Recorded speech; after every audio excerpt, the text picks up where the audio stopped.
There are moments in life when the world feels so loud, yet you somehow feel invisible within it.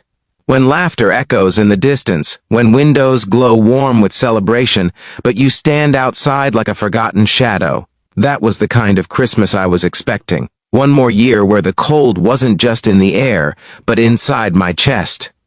I had told myself I was fine, that loneliness was familiar enough to be tolerable. But sometimes all it takes to expose the truth is one simple question. And that question came from a woman in a red Christmas outfit, her breath forming soft clouds in the winter air, her eyes reflecting the golden lights behind her. She asked, "This Christmas, what's your wish?" And I surprised myself when I whispered, "Don't tell anyone. I wish I wasn't alone." Before we continue, if you believe in kindness, second chances, and the magic of unexpected connections, please like, comment, share, and subscribe. Your support truly keeps stories like this alive. Her name was Emily, though I didn't know that yet. All I knew was that she appeared at the exact moment when the sky looked darkest, when snow fell in slow, lazy spirals, coating everything in fragile silence. I had driven up to the mountains that afternoon, escaping the noise of the city and the ache in my chest that always returned during the holidays. Every Christmas it seemed the world reminded me of what I didn't have. Family that had drifted apart, friends who built new lives, relationships I couldn't seem to hold on to. I wasn't bitter, just tired. Tired of pretending this season didn't sting. When my car slid into a small patch of ice and shuddered to a stop near a wooden cabin decked in warm lights, I thought it was just another inconvenience in a long list of them. But then she stepped outside, brushing snow from her sleeves, smiling like she knew something I didn't. She wasn't overly cheerful or forced in her friendliness. She just had a warmth about her. Something natural, like she had carried the Christmas spirit long before this cabin was decorated. I was embarrassed at first. Who wants to be caught stranded on a lonely road during a season meant for togetherness? But she didn't hesitate for a second. She walked right up to me, playful snowflakes catching in her hair, and asked if I needed help. I didn't know then that her simple kindness would unravel a story I didn't expect to live. Inside the cabin was a world far different from the one I came from. The crackling fireplace reached for the ceiling with bright embers. The scent of cinnamon and pine moved through the air like a soft whisper, and every shelf held some piece of memory. Ornaments, photos, carved wooden figurines. I felt like I had stepped into another life. Someone else's life. Someone who wasn't afraid to love or be loved. Emily told me she was staying here to help prepare a fundraiser for a local children's shelter, decorating handmade gifts and hosting events for families who had nowhere else to go. She explained it with a certain light in her eyes, the kind that comes from giving more than receiving. She made me a warm drink, something rich with cocoa and a hint of peppermint, and we talked, or rather, she talked, and I listened. It had been a long time since I had listened without needing to speak. Maybe that's why, when she suddenly asked me what my Christmas wish was, the truth came out before I could stop it. I hadn't meant to be vulnerable. I hadn't meant to let a stranger hear the one thing I had buried so deeply inside. But her presence made honesty feel safe. The moment the words slipped out, "I wish I wasn't alone," I felt exposed, like I had cracked open a piece of myself that had been sealed shut for too long. I expected awkwardness or pity, but Emily didn't offer either. Instead, she simply nodded, as if she understood exactly what it meant. Loneliness is something universal, yet it feels painfully personal when you're living it. It surprised me how quickly she bridged that silent gap between two strangers. As the evening thickened into night, the snow outside grew heavier. Emily checked the weather and lightly laughed, telling me I might be stuck there until morning. I apologized, feeling guilty for intruding, but she dismissed my worry with a wave of her hand and offered me one of the spare rooms. She said something about this being part of the cabin's charm. Unexpected guests, unexpected stories. I didn't know whether she meant it literally or metaphorically, but either way, I felt a strange relief settle inside me. Later, as I lay in the guest room surrounded by soft blankets and the gentle hiss of logs burning downstairs, I felt something I hadn't felt in years: peace. Not the forced kind you tell yourself you have, but the real, grounding kind that arrives when you're safe. I thought about how strange life was, how I had driven away from everything familiar only to crash into something that felt like home. The following morning I woke to the aroma of pancakes, maple syrup, and freshly brewed coffee. Emily was already cooking, her hair tied up as she hummed softly to herself. For a moment I just watched her, unseen, struck by the simplicity of the moment. She wasn't performing kindness, she was living it. And something deep inside me softened. She told me she needed to head into town later to deliver gifts for the fundraiser and asked if I wanted to join. I nearly said no out of habit. Years of isolating myself had made me reluctant to accept invitations. But something about her sincerity made refusal feel like the wrong choice. So I said yes. The town was like something from a Christmas movie. Tiny shops decorated with garlands, old lampposts wrapped in ribbons, and children tugging their parents toward the main square where a giant Christmas tree towered. Emily walked with purpose, greeting people with familiarity and warmth.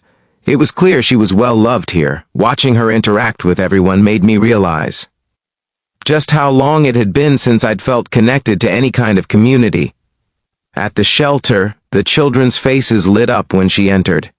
Some ran to hug her, others excitedly tugged her toward the crafts they were making. I stood at the entrance, feeling a mixture of awe and humility. Emily introduced me to the staff and the kids, and though I felt awkward at first, the warmth in that place eventually melted my stiff edges. One little girl, no more than 6, shyly handed me a homemade ornament. It wasn't perfect, crooked, glitter and mismatched colors, but it felt like someone giving me a piece of hope. Throughout the day, I watched Emily weave through the shelter with effortless grace, spreading cheer not by trying but by simply being herself. And somewhere between wrapping gifts, serving hot chocolate, and listening to the children's laughter echo through the hallways, something shifted inside me. I realized that maybe loneliness wasn't always a permanent state. It could be interrupted by kindness, by unexpected encounters, by people who walked into your life for reasons you didn't yet understand. When we returned to the cabin that evening, snow began falling again, gentle and quiet. Emily placed her hands on her hips, smiling toward the sky as if welcoming the snowfall. That was when I realized the image of her, standing there in her festive outfit, surrounded by lights and snow, would forever stay imprinted in my memory. Not because of how she looked, but because of what she represented, warmth in the coldest season of my life. Over the next few days, what should have been an inconvenience, being stuck because of an ongoing snowstorm, became something else entirely. We cooked meals together, shared stories by the fireplace, listened to music on an old radio, and laughed more than I had in years. I found myself opening up about my past, about the people I'd lost, about the mistakes I'd made, about the emptiness that had followed me like a shadow. Emily never judged, never offered cliches. She simply listened with genuine compassion. She told me about her life too, growing up in a small town, losing her parents early, dedicating her heart to helping others, because she understood what it meant to feel alone. When she spoke, it was clear she hadn't had an easy life, yet she carried herself with a resilience that inspired me. She chose hope every day, even when it wasn't easy. And being near someone like that felt like standing near a fire after freezing for too long. As Christmas Eve approached, the storm finally began to clear. Roads reopened, the world seemed to come alive again, and reality slowly crept back in. I knew I'd have to leave soon, return to my regular life, return to the familiar quiet, but something inside me resisted that thought, a growing ache reminding me of the truth I had admitted that very first night. I didn't want to be alone anymore, and for the first time in years I felt like perhaps I didn't have to be. That evening, as we stood outside watching the night sky shimmer with stars, Emily glanced at me with that same curious warmth she'd had on the day we met. She asked if I was ready to head home in the morning. I opened my mouth to say yes, but the words got stuck. Instead, I admitted something I hadn't expected to say, that I wasn't sure where home was anymore. She didn't reply immediately, she just stepped a little closer, snowflakes catching in her hair, the soft glow of lights reflecting in her eyes. And for the first time, I understood something deeply. Home isn't always a place. Sometimes it's a person, Sometimes it's a feeling. Sometimes it's the moment you stop running from your loneliness and let someone in. If this story has touched your heart so far, please don't forget to like, share, comment, and subscribe. Your support means more than you know, and it helps me keep creating emotional stories for you. Before I continue with the ending, please comment below. I believe kindness still matters. It helps the story reach more people who may need it. That night, I couldn't sleep.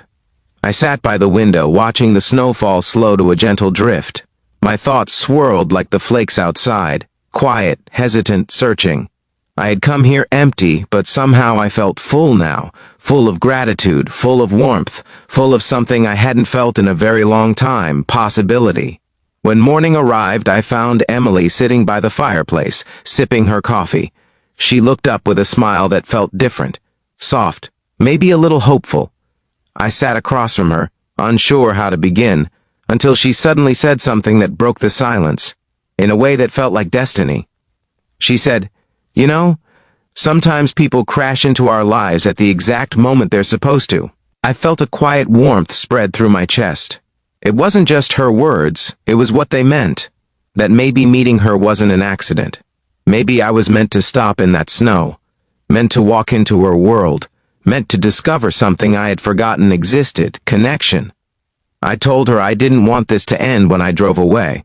I admitted that I didn't want to go back to the way things were before. Emily didn't hesitate.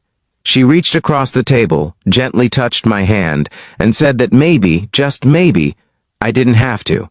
And there, in that cabin with the scent of cinnamon and pine lingering in the air, I realized something beautiful.